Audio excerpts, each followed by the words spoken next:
Today at Speedy's Garage, we get out some tools, we jack up the Hellcat, and we remove some bolts. So stay tuned to see how it turned out. Hey folks, so today at Speedy's Garage, we're going to do a little upgrade of the performance differential brace we installed a few months back.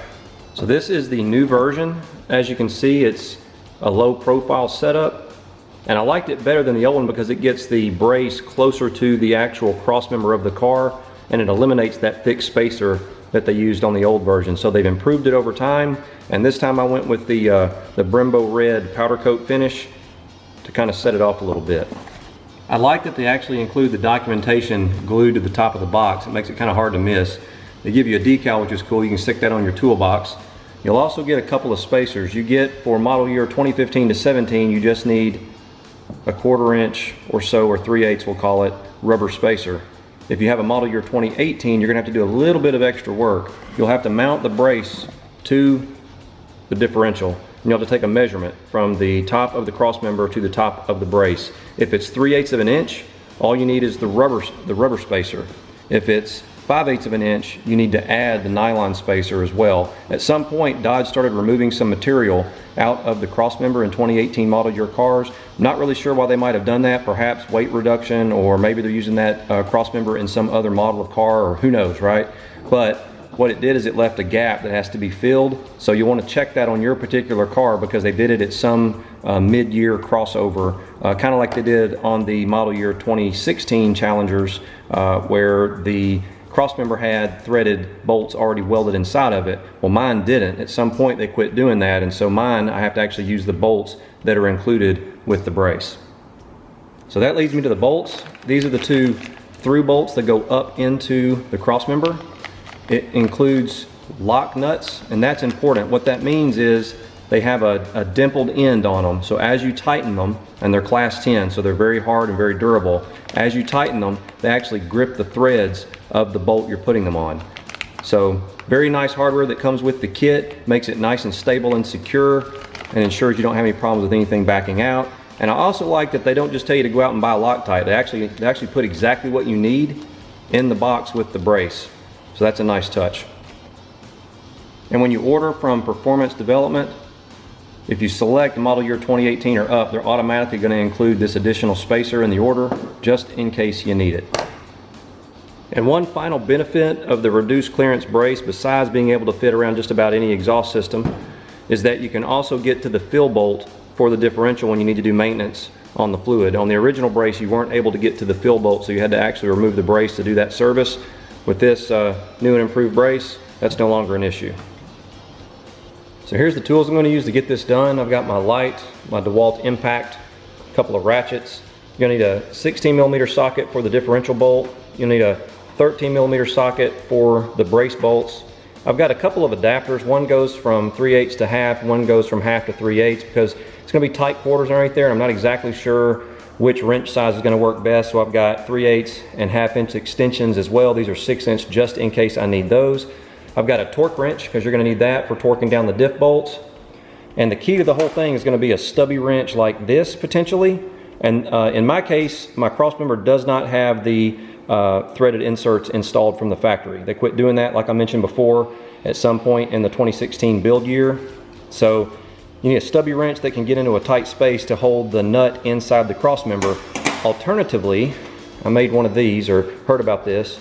You can get a 13mm wrench and cut it off short, or cut it off short and cut a hole in it, so you can see that.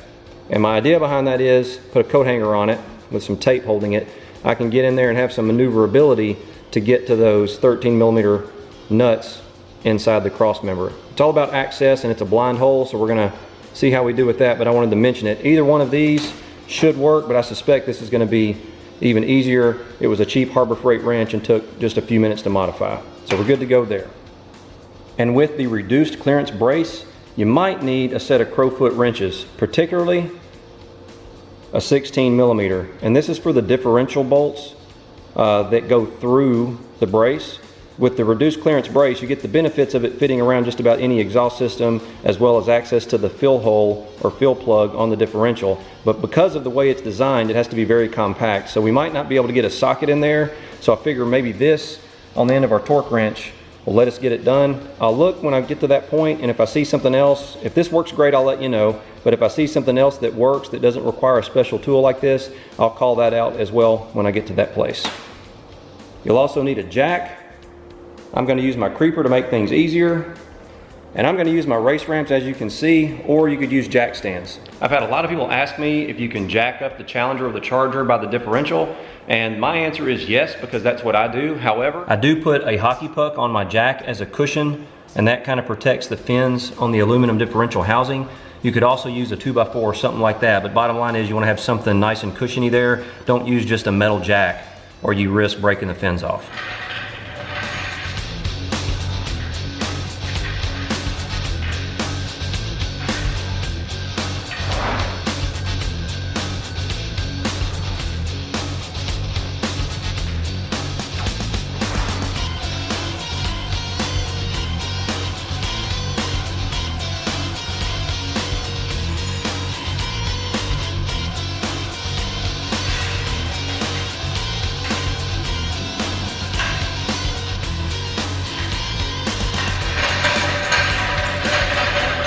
So I got the car set up on the race ramps. You notice I got one pointing backward and one pointing forward, and that's to keep the car from rolling. If you're doing something similar like this, be sure you chock the wheels and never, ever, ever work on a car with it just on a jack. Okay, so we're ready to get started. The first thing we're gonna do is remove these two 16mm rear differential bolts.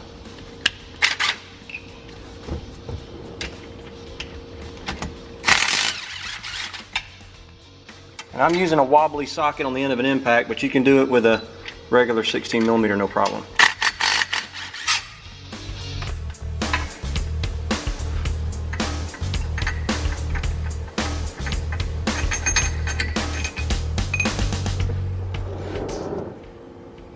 Okay, the next part of the install is a little bit tricky because of the shape of the brace and the confined area that you're working in, but you want to offer it up with the slot on the driver's side and the hole on the passenger side.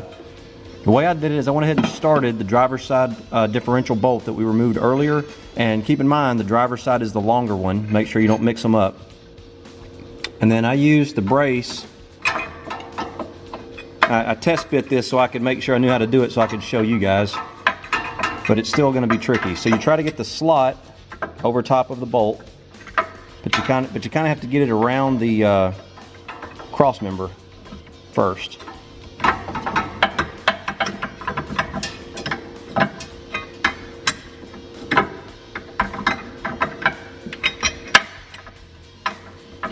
There we go. And then you have to tilt it down. Oh shoot. You have to tilt it down to get the passenger side bolt started. And remember, this is all aluminum, so don't let anything bind up. If it's fighting you, you're not doing it right. But that's how you get it in place. And then you just finger tighten the two differential bolts. And you want to run them in simultaneously. Kind of walk it back and forth. Okay, so we got the brace installed and the bolts are finger tight. If you have a 2018 and up model, you're now going to take a measurement from the bottom of the cross member to the top of the differential brace. If it's 3/8 of an inch, all you're going to use is the rubber spacer. If it's more than 3/8 of an inch, you're going to use the rubber spacer as well as the nylon spacer. And if you have to use both, you would put the rubber spacer on the bottom against the differential brace and the nylon spacer on top of the rubber spacer, with the nylon against the cross member. Make sure you follow the directions for your specific model year. But since ours is a 2016, we're just going to use the rubber spacer. So now we're going to back out the differential bolts about 4 or 5 turns.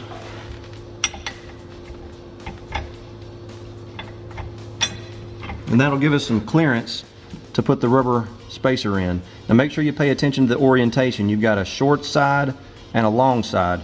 Long side goes towards the passenger side of the car. You just slide that in there. Finger tighten the bolts again.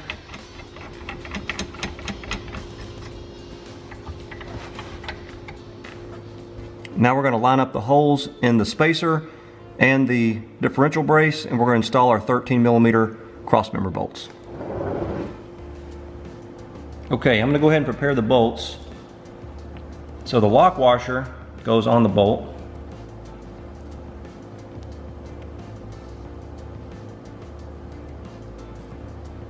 And we're going to go ahead and put just a little bit of Loctite on there. I'm going to do them one at a time. Now that one's ready for install. Okay, so now for the fun part. We have to try to feed these 13mm bolts through the brace, the spacer, and the crossmember, and we have to feed one of these nuts through a slot in the crossmember and try to get it on top of the bolt. How many tries do you think it's going to take me to get that? Alright, I lost the bolt, so you probably want to have a magnet around just in case. Me moving it around, I kind of lost it, so we're going to have to try again. A little bit tricky. Okay, I got it. So now, it took me 3 tries, by the way. We're going to try our little tool that we made, see if we can get it in there on that bolt, or on that nut rather.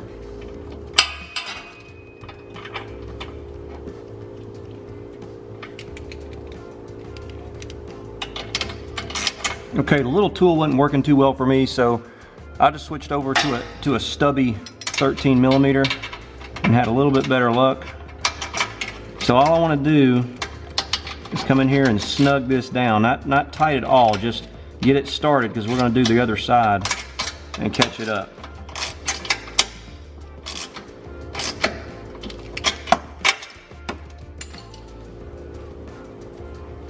So now we're going to go over to the driver's side and do the same process.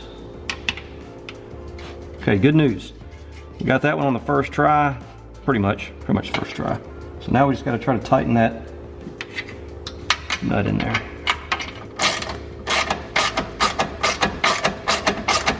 Okay, as you come in on it actually getting tight, keep an eye on your rubber spacer, and you just want it to bulge just a little bit.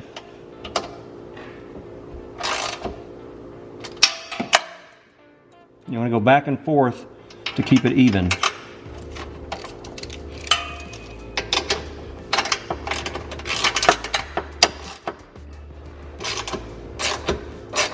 When you got about a 1mm bulge, it's tight enough. So now that we got those snug, I'm going to start tightening the differential bolts, and I'm going to use my impact and my wobble just to get it started.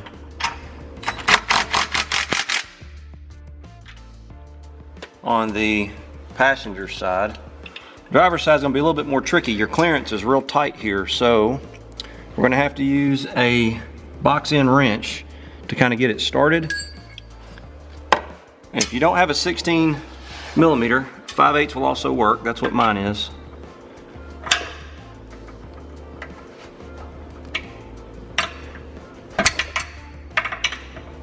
This bolt's been a little bit beat up with an impact, so it's a little bit out of shape.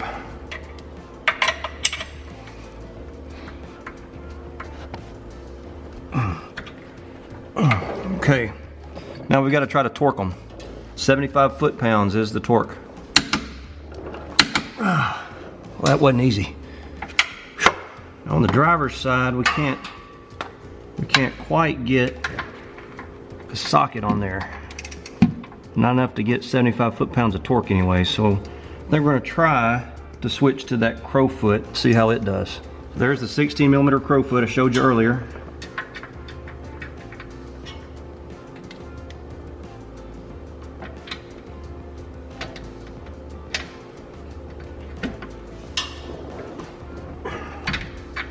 So we have to tighten it and then put the wrench back on, I guess. Maybe.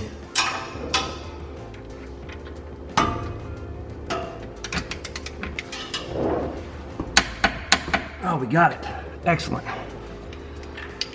Crowfoot worked.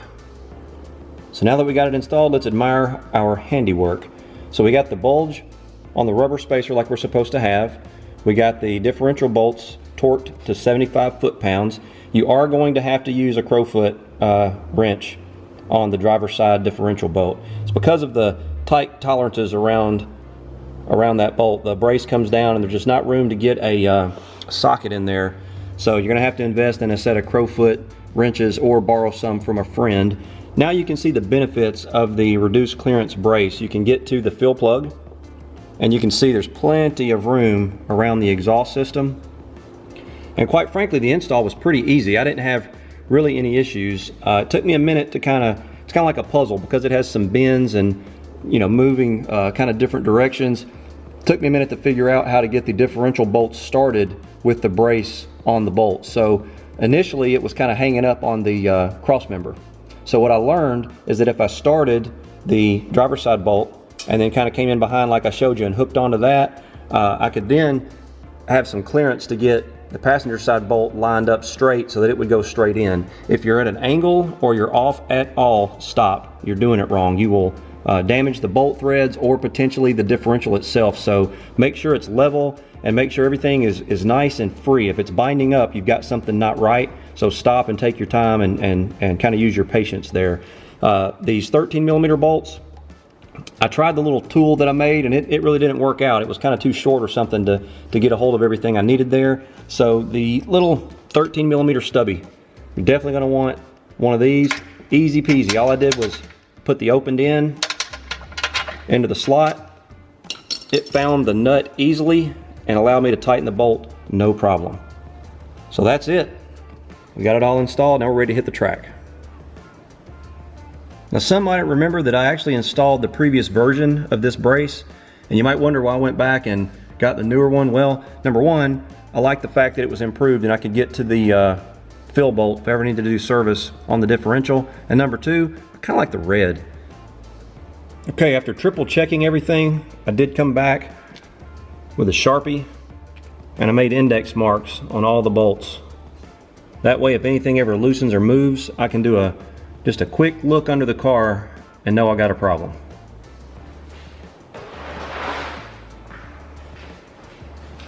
And now we can lower the car back to the ground and go for that test drive.